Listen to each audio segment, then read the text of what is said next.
ururasha gadiisan dagaal bulshada iyo waliba deeqbaasay darseena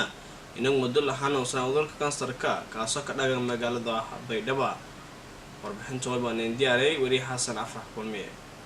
beesudin iyo tiradii deerase ku dhawaad $5,000 Mareykanka ah yamay bagalankii dambe ee shalay la diirsiyay Maxamed Maday Sagaar oo Mudo Lahanun Cudurka Kansarka taakuleentoono guumay qayb weyn ka qaaday ururada bulshada qaybo shayshal duwan oo ku nool magaalada Baydhabo ku horeyntii mayba meel ku hadalay qaar ku mid ah dhalinyaradii ka socday ururada shal duwan oo door muhiim ah ka qaadeen caawiyo koono guum aan ku mahad celiyaan dhammaan ummadda ku qayb qaadatay ganacsatada ulmaawdiinka xilwaanka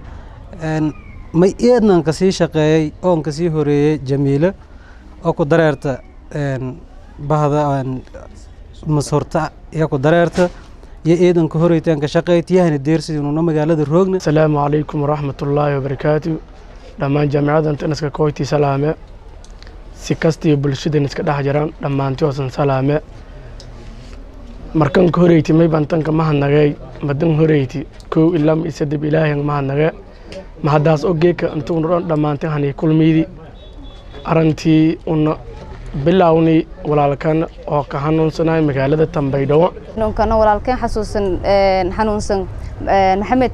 Macalin Sagaar oo la xanuunsanay cudurka kansarka runtii way buwaan markii in horeeytii ara dheegay saddex maalin idiyo ko idbaabkan ma ku galaana xanuunka dadkiisan la arag waay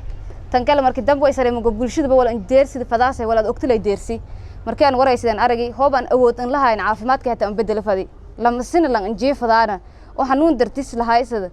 markaan aragay hol nisbadal korna awoodis aan qabna qaar ku mid ah culmaawdiinka ku nool magaalada Baydhabo yamay bayoonayo sheegana intuu soo baahanyaa inagun caawimaad dhinu walba magaalada Baydhabo ku socon ani Sheekh Cabdiqaadir oo runtii masaajidkan inteegayay in macnaha bulshada la ka gargaara saxaafada dhammaan waliba waxa antigeek inta surun والكلمة سرون خير ولين سوري بايرسي ولا الكان كبد بادي فدي مرك إن شاء الله تعالى فانا الفرق فرمكو قضمو لما يسرنان سيدي معنا محمد هيدر بعد إنك جاي فدني ولدي عصب ما دي بيلي جاي رنتي ولبوها خرجوا نجاي كتلقى كوبا إني حبته يادني إن دي أرجعونان حسن كل مية أفرح KGS TV Baydhabo